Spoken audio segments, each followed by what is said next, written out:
There we go, hot mic. 94.3, the Ox, Zane Williams, and those square bodies are hard to beat. That 87 Chevy 4x4 on your Monday ride, 8:30 now, time for Coffee Talk, brought to you by the Comanche Chamber of Commerce and Agriculture. Check them out at #Explore Comanche, Texas. As we say, good morning. Welcome into the studio, as always, on Monday. Cynthia Newton with Hope Counseling. How we doing? Doing well, doing well. Why'd I get that eye cut thing? What'd I do? Oh, I was thinking. I didn't mess up. No, I was thinking about the fact that it was a very long week last week. Yeah. You know, and you would not realize today what we went through this past week, would you? I mean, I'm pretty aware of it. I haven't forgotten. It's just kind of like, okay, we were just talking about the weather. So, it's just amazing. Get 3 seasons in one day. Welcome to Texas. We survived it. So, anyway. Thank goodness I have support. Wouldn't be able to do it on my own, that's for sure. That's when them kids come in handy, isn't it? Yeah. It's when lots of people come in handy. Kind of. Stuck at the house with them for 3 days. Bonus days. It's bonding. And they all survived. It was a miracle. Well, the jury's still out on that one. No, I'm just kidding. We'll see what the school says today. No permanent damage? No permanent damage. We'll see what the school says today. All right. Anyway. So, last week we talked a little bit about gaslighting and what that meant. Right. So today what we're going to do, we have to get on this relationship thing because of Valentine's. Oh, yeah. It was a good time to break up, isn't it? You'd be surprised. If you didn't break up before Christmas, now's your window of opportunity. I actually told somebody we were talking about, anyway, they're trying to decide the best time to date, and I said, just you have to have this wait now, because you can't date, you can't start a new relationship now. You got to wait until March the 1st. Break it off by November the 1st. You're good. If you avoid all the major holidays. I'm just kidding. Who do you work for? I'm just kidding. Anyway. Divorce lawyer? No. So I wanted to talk a little bit today about actually toxic relationships as a whole. And these aren't always these are not just marriage relationships or romantic relationships. These can be friendships. These can be family members, coworkers. All sorts of things that might actually contribute to your own mental health if it's a toxic relationship. So I wanted to talk about that. Next week, though, it is the day before Valentine's, so we'll take a spin.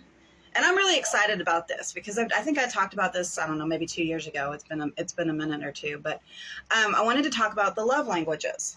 So in preparation for Valentine's Day, so everybody knows what the love languages are and maybe what your significant other, how you show love to them, that might be very, very important. Sure. So tune in next week to know how to do that if you're like a last minute person and hadn't figured out what to get your loved one for Valentine's Day yet. So, and they may not be a gift person, just a thought.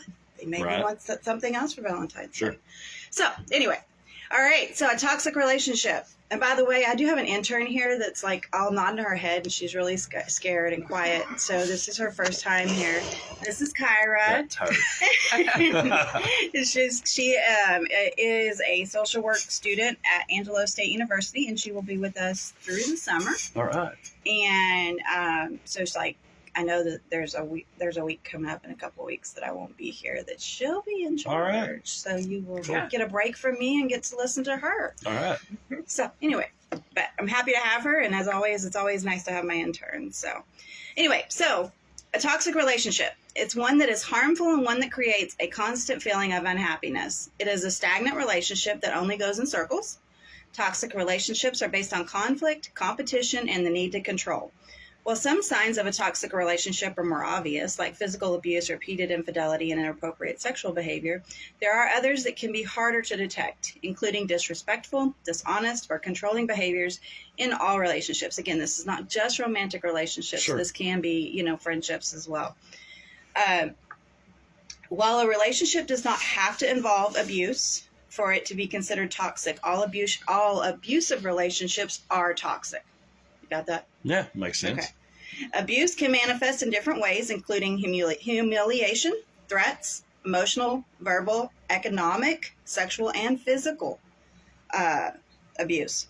Character assassination. That's kind of a big thought when you think about that, but it's actually a malicious and unjustified attempt to harm an individual's reputation, assassinating in any dialogue or behavior, intended or not, that take away from someone's worth.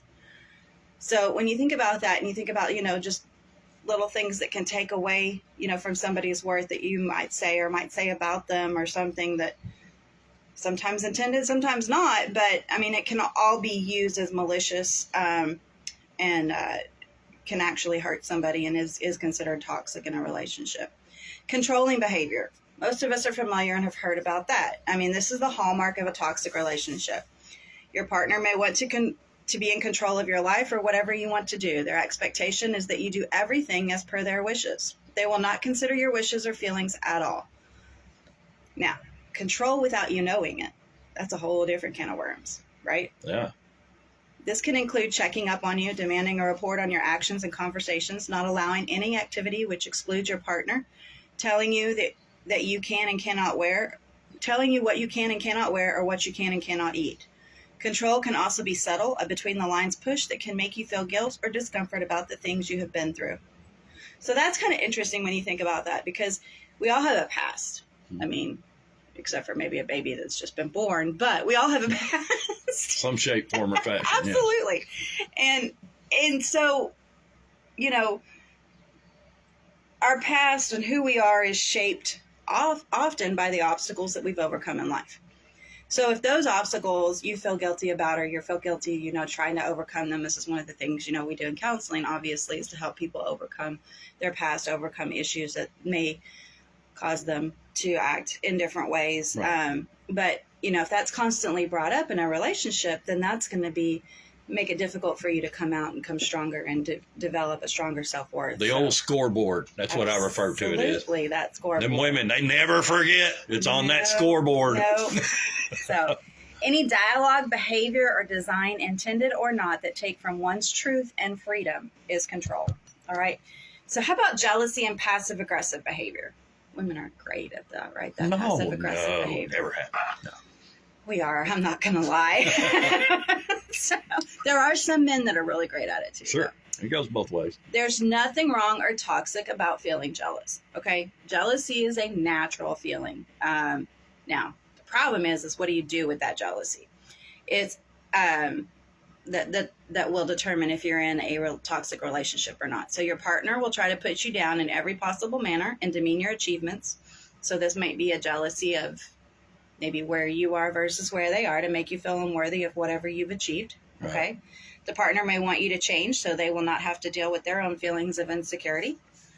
And then of course you've got the other type of jealousy of, in relationships as well. And that can be used as a constant, kind of like that checklist of bringing up, it's either, move past or right.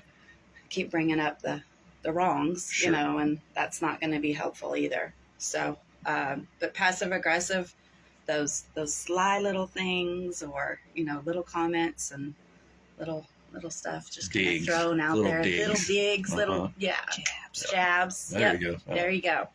All right, so never taking ownership and always negative. If your partner never takes ownership or responsibility for their thoughts, feelings, and judgments, they will continue to follow a pattern of blaming others and playing the victim. Their life and your relationship will suffer and never grow. Your partner will find fault with everyone and everything. Your partner may retain feelings of fear, anger, sadness, frustration, and resentment in an effort to bring you down. Taking ownership is what makes relationships grow, because guess what? We're all going to make mistakes, right? It may even be... Every once in a while. Oh, Kyle, do I need to have a discussion with your wife? Probably not. Okay. I wouldn't advise that. Try to stay away from those. We need to talk. ownership. Oh, no, we don't. Take ownership, all right? I got to go wash the cat or something. I don't know. Sometimes it's even, we're quick to say and maybe sometimes take responsibility for what we did, but maybe it's what we didn't do. Sure, yeah. That we should take responsibility for also. Yeah. Maybe we didn't do what we needed to do to help with something, and or we didn't communicate effectively, that big word in relationships. Sure. Huge. So taking ownership is going to help your relationship grow, because you're going to realize and you're going to do that, and it makes you stronger. Healthy love means discomfort. And if you don't take ownership, there is none. Right. So there's got to be ownership for everything that happens. And you're going to have a little bit of discomfort in order for love to continue to grow. Otherwise, you might as well just bury it. Right? Yep. And that's in friendships and, workers, families also. Okay. All right. The blame game. Your partner blames you for anything and everything.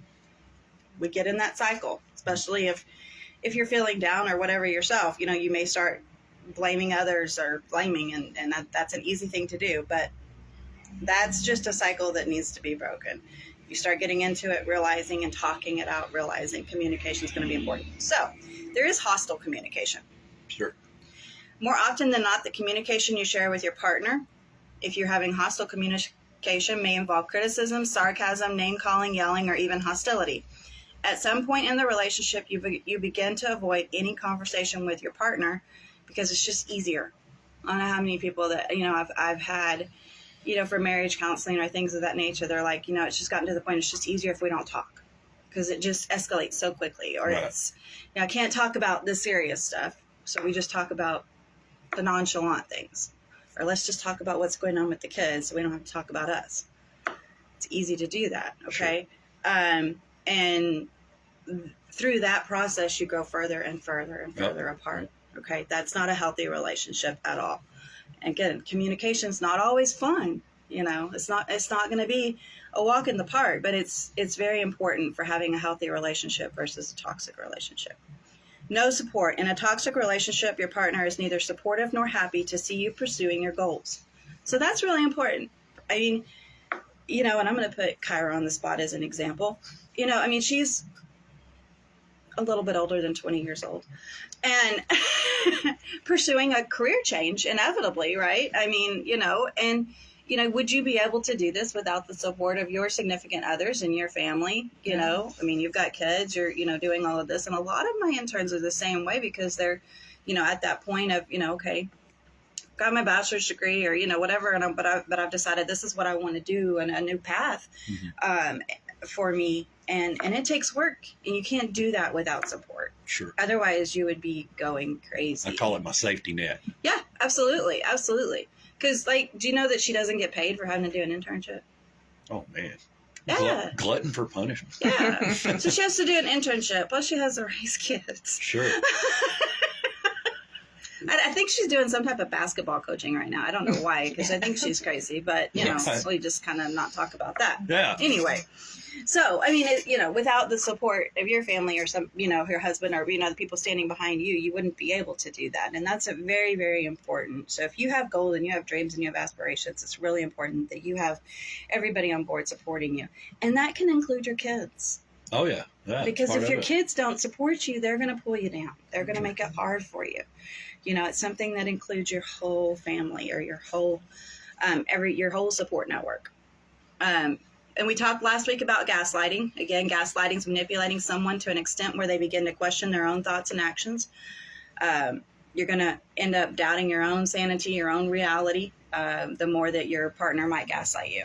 So let's talk about ways to strengthen yourself after a toxic relationship. If you're looking at these and you're like, okay, I'm in a toxic relationship, or thank goodness I've gotten out of that relationship that is toxic, and now it's like, how do I move forward? How do I overcome this and not carry it into future relationships? Right. That is a pattern. It's really easy to come out of a toxic relationship and then your next relationship be someone just like that, because you get in that habit of, beat down. You don't feel like you deserve it. It really comes down to self-worth.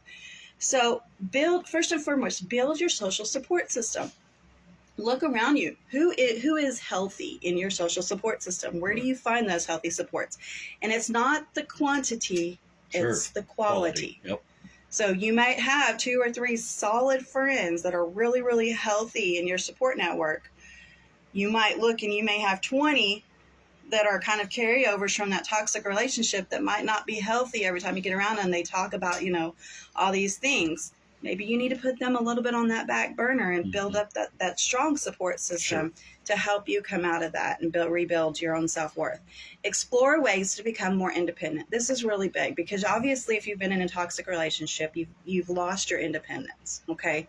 So you've got to redefine that independence and learn how to become independent in that you, grow, again, your self-worth, but even identifying how do I manage my bills? How do I manage my household? How do I do these things without that help? I mean, if you were in a really controlling relationship and it was, you couldn't spend $1 without anything, how do you manage? Sometimes even budgeting, relearning how to do all of that is very important. Sure.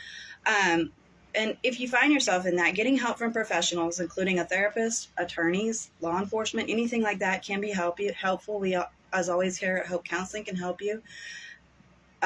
One of the biggest things, though, is to cut off contact with that partner.